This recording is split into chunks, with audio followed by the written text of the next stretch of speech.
Hello and thanks for tuning in. I am that nerd dad, Joe Williamson. This is the Nerd Dad Podcast where we talk parenting, pop culture, and politics. Dun dun dun. It's a keeper. I'm gonna keep that one. Tuned in. We're gonna talk autism today. Right? Most of my shows are kind of silly in nature. But I reached out to Ousa Omara. You may know her on Instagram and Twitter as Medusa Ousa or Ousa Medusa. She's one of the funniest parents on Twitter and Instagram. And I honestly reached out to her just because I thought she was entertaining. And I said, hey, I'd love to talk to you. And it turns out she's got this incredible story. 20 years ago, she had triplets, 2 of which were diagnosed with autism, and we talk about that. Talk about that journey, the support system, and what we can do to help and be cognizant. So it's a really fun chat with Ousa. So I want to thank you for taking your time, Ousa. Yeah, she's on an iPhone and it's a bit choppy, but I would say it's better than 90% of the recordings I do here. So bear with it because there are some just golden nuggets of knowledge and information and just the sweetest person around. And before I throw to the interview, please, wherever you're watching or listening to this, give a little 5-star thumbs up, give a little subscribe or follow button. Comments are greatly appreciated. And tell a friend. This is interesting. A thought experiment. Think of one person you know that would like or benefit from this podcast and tell them about it. You're listening to it. You must benefit or like this podcast. Think of one person who might enjoy it and tell them. It's the only way this stuff grows. I don't ask you for money. I don't ask for much. But subscribe, follow, and tell a friend. It's greatly appreciated. Let's talk to Ousa. Are you listening? Damn.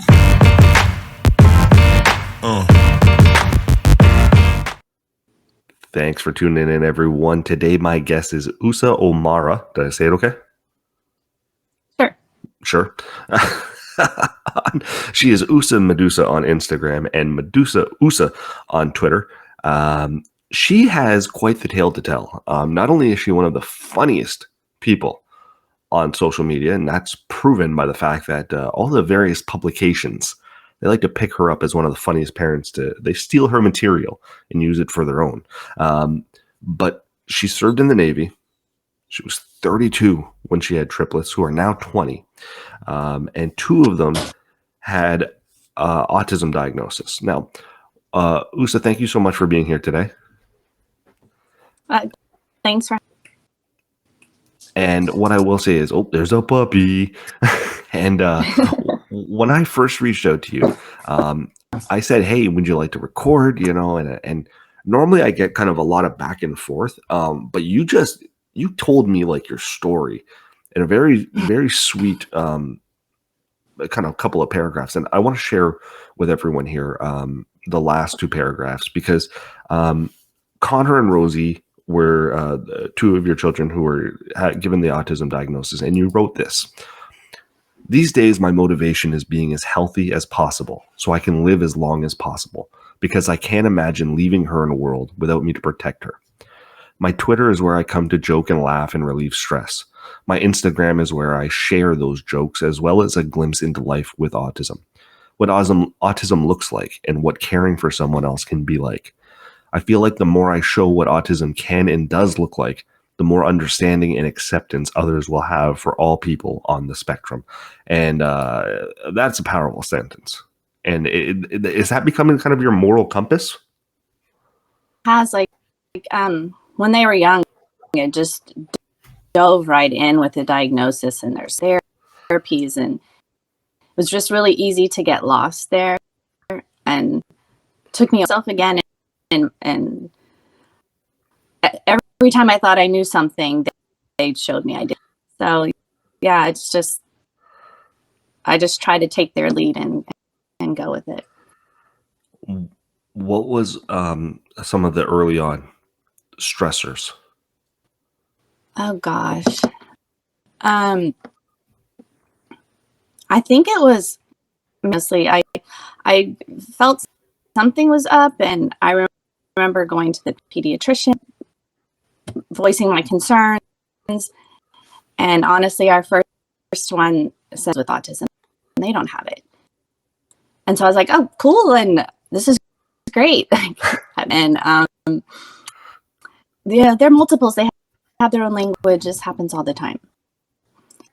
There were 4 until they were diagnosed. So, yeah, I didn't ready since one doctor told me, we were going to be okay. Okay, like that wasn't the end. It was just the beginning. So, issues were probably the toughest. Was it you who kept pushing for something? I appreciate your diagnosis, but something still doesn't feel right. Like how did we get from we're good because what your doctor said you're good and okay, I'm good. What about it kind of kept you to keep picking at that scab and scratching at it? I thought because my daughter's like what maybe was considered more of regressive autism, like had like skills and then just stopped talking. So it's kind of that abruptness, and then Dad came home from work and really wasn't playing with parallel play like next to them all the time, and so we ended up going through the early the school district, and so that's where we got diagnosed. And what was it like after that? So now we have the diagnosis. What happens? And I ask you because unfortunately, I don't know anyone with autism, or maybe I do, but I'm not aware of it. Right. But what is that? What is that like after the diagnosis happened? What's next?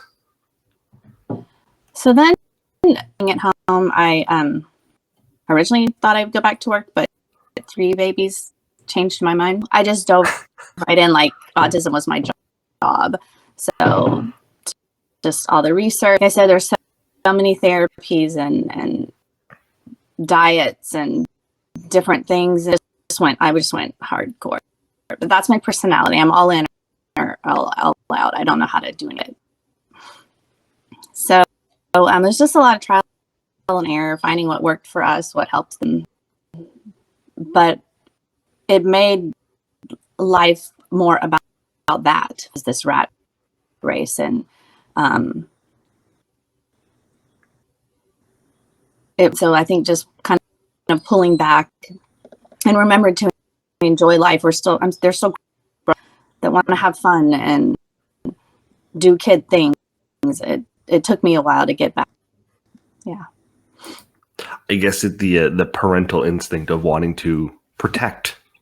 Yes. Fix everything. Yeah, it's everything in your power to be like, okay, you go do something a little risky, and I'm gonna try and shut up and let you do it. I guess that feeling is amplified in your household. I mean, it was interesting because the triplet dynamic, I think, honestly helped a lot. There was right there all the time, neurotypical quote, and their brother Liam, and then Connor and Rosie's. So it was really, they could still they work together like a military, like figuring out how to get over all the child gates or circumvent any. So it was interesting. It was fun, but.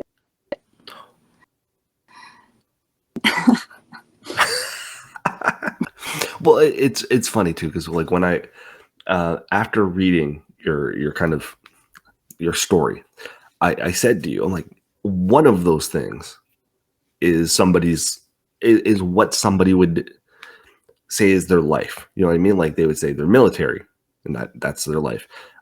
They had children.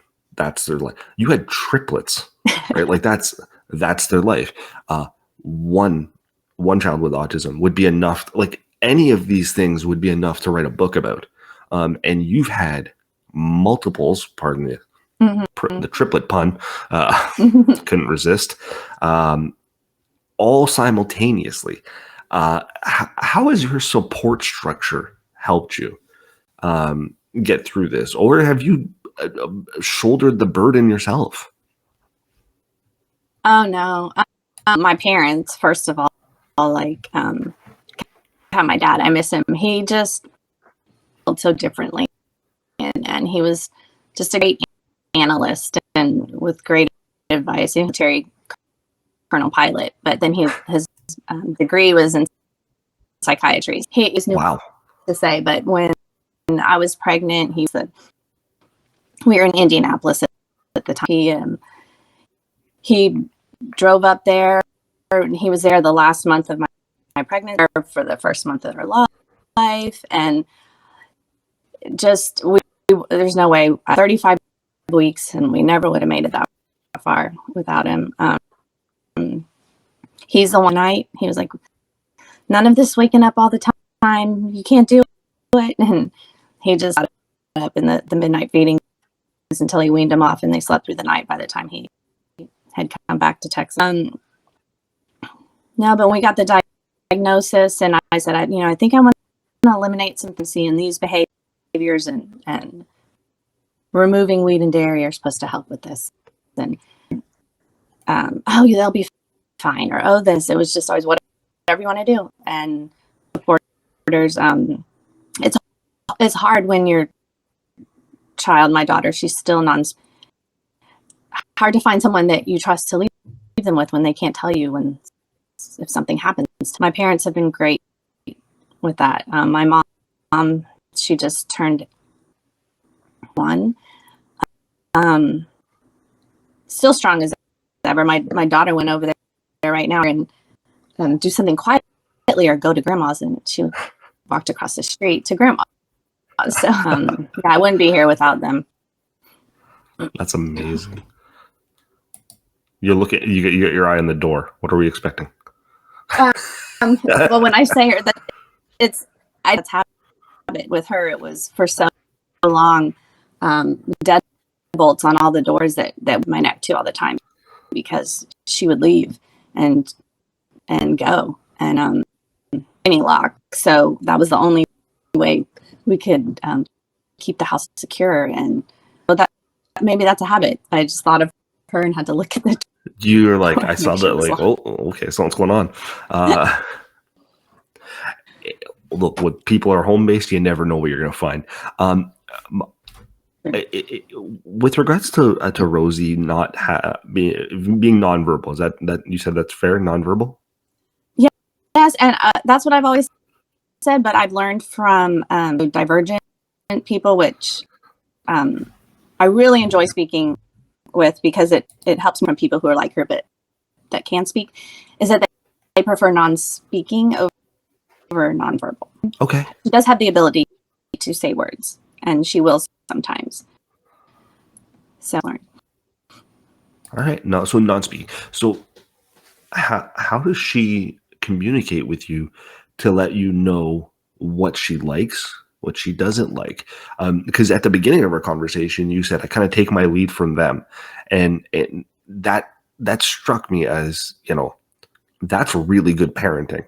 And I imagine that, again, this idea of amplified feelings and emotions is kind of running through my mind as we talk here. So how do you know where she's trying to lead you? Yeah. I saw your eyes open on that one. I think I got you. It was easier when they were younger, for sure. Like, because they're pretty typical of any child. And she did a lot of putting my hand, and so I was really good at kind of just wait and really try to get her to come out a little bit more to tell me. I know her really, really well.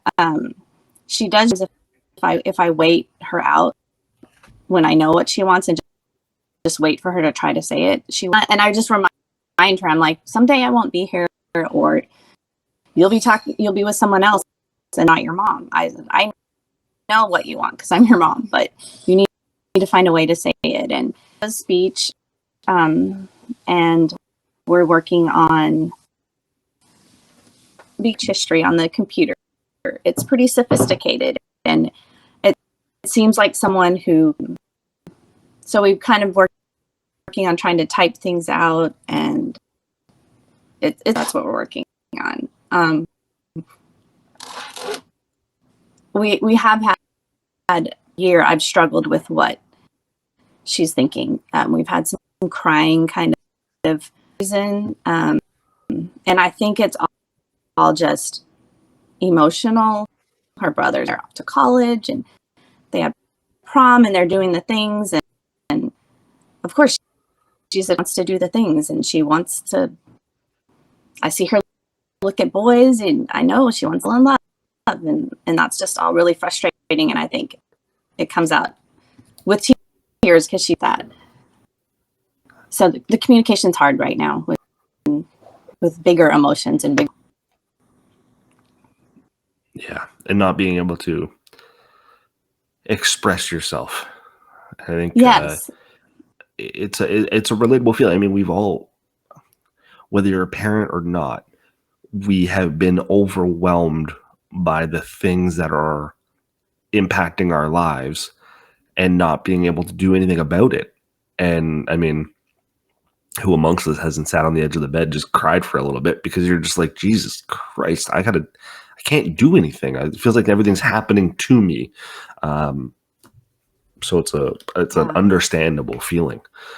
And I guess from your perspective, all you can do is be there for her. I know she knows, we're, when you're high, which is hard for any kid already. I didn't really I had she had a lot of friends, the typical peers. We're just seeing things at school that are different. We don't like it. We saw Rosie by herself. And I already didn't have the transparency was a lot less when we moved to had access to the school whenever I wanted, and I volunteered there, and I just walked. But it wasn't the same, and with her not being able to tell me that was hard. I had a friend who actually subbed in that room and was like, we need to talk, and yeah, it was pretty bad. Withdrew her from school that day, and the principal wanted to talk, and it was kind of like if you want me to be constructive and say something nice, you need to give me some. So we ended up staying away. We tried again in freshman year, same, and just something wasn't right, and so I've been homeschooled us for so long, so I think that's why there's this connection, and I kind of know to cry to me, and this one's crying and kind of trying to kiss me at the same time, and it was just she loves music. Music is her language for sure. Kind of cute musicians, and I was like, oh, so you want to kiss a boy? Like I get. So I'm your mom, but I'll tell you what, when I was a kid, I would practice with my, or just some kind of an alternative. This is what you could do. And so kind of let the box a lot and break things down to just the steps. And I don't know. I don't know. Maybe I've done some, still feels open enough to come to me. Those are pretty, I don't know. I'm not even sure how to explain our relationship, but it's, I hate to be overly sappy here, but there's a lot of love. I can see it. I can see it in your eye. I can see it the way you talk. I can see like, hey, you're in Houston, I'm in Toronto, but god damn it, I can feel it. Like I can feel it coming through. So I with Rosie, and on your Instagram account, you do a lot of sharing of Rosie and Connor living their lives and their activities and sharing those moments. How, do you get feedback from people? Like is it something that people are relating to when they're reaching out and saying thank you? Yeah, and honestly, it seems like it's mostly people who don't have someone with autism, and they're new to it, or their kid just, oh, thank you for sharing that, because their autistic child just came into my son's class, and now we have ideas on how to try to be their friend, or and even just more local events are probably from people around here, because I part of a nonprofit with, not right now, young adults with disabilities, trying to find full employment, not just sort of busy work employment. And then the Olympics, my other son is around disabilities. He built a communication board for the playground for former elementary school, and it's just a big, huge touch board, so that they're not having to run time, or they can just point to what they want to play with their friend. And just I've had some, and like I said, with language talk to me, and they're so great about kind of their take is on it, and so it gives me new perspective. And I believe people, their child was just diagnosed, and where do they start, and what do they do? And you mentioned support, and that definitely is like the number one thing. Get a support system in place. Always my first step.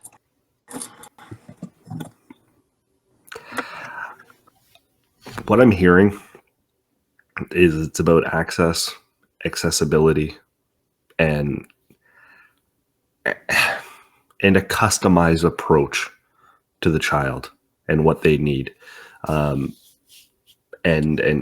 kudos to you for doing this and sharing with everyone, because it would be easy to become overwhelmed and sheltered and full of self-pity, and it would be easy to do all of those things. But you've taken the opposite approach, and you come at it with a beam of positivity, and you share, and then you just post like silly like relatable stuff about like your husband and marriage, and it just like, I don't want to use the word normal, but I was about to, and that felt wrong. But you just post like traditional kind of marriage and having kids shit.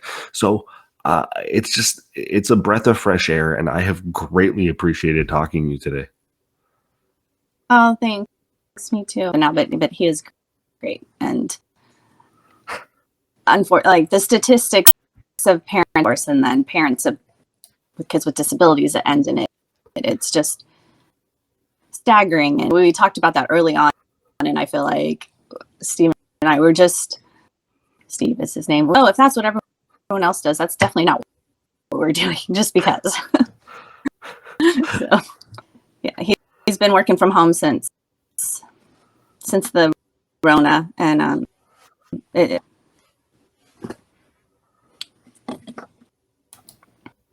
it's helpful having people around. She is Ousa. You can find her Ousa Medusa on Instagram, or at Medusa Ousa on Twitter. Give her a follow. Again, thank you so much for your time today and sharing your story. I appreciate it. Oh, thank you. That's it. Game over. Man, I told you. What a great conversation. I will have her back again in the future to talk about this topic. And maybe, get into some more details. Drill down a little bit further. This was my first meeting, so I wasn't terribly comfortable drilling down. I felt like it was a bit Dr. Philly at times, and I didn't mean to turn it into an after-school special, but she was just so honest and forthright with her knowledge and her experience that I couldn't help but get her to share that with you. So, thanks again. What else do I want to say here? What else do I always say here? I want to thank DeanBlundell.com. DeanBlundell.com, home of Canada's #1 podcast network, including yours truly. You can find Dean Monday to Friday, 3 to 4-ish, for about an hour and a half now. It's keeping it tighter. It's a much better show. Don't tell them I said that. And also check out their website. News, humor, entertainment. Occasionally I write for them. It's all good. And new here, I start saying this now every episode because I've partnered with Mom Cave TV. Head over to Mom Cave TV, check out their brand of irreverent parental humor, and look out for my first blog post with them as we grow together. But they're way more established than I am. So thanks for taking me on, Mom Cave TV. And finally, if you'd like some merch for Christmas, I'm mentioning Christmas in October, deal with it. Head over to DeanBlundell.com store and check out some of the dad shirts. 0 Days Without a Dad Joke, World's Okayest Dad, Raised by Homer, Peter, Stan, and Bob, and That Nerd Dad, a variety of colors, a variety of sizes, all for about $35, give or take. And then send me a picture with it so I can put it on the show. That's it. We're done. Be well. Be safe. We'll see what happens next week. I almost stole the Dumb Dads. They go, bye. I wanted to do it because I really enjoy their show. Shout out to the Dumb Dads. Thanks for listening. Damn.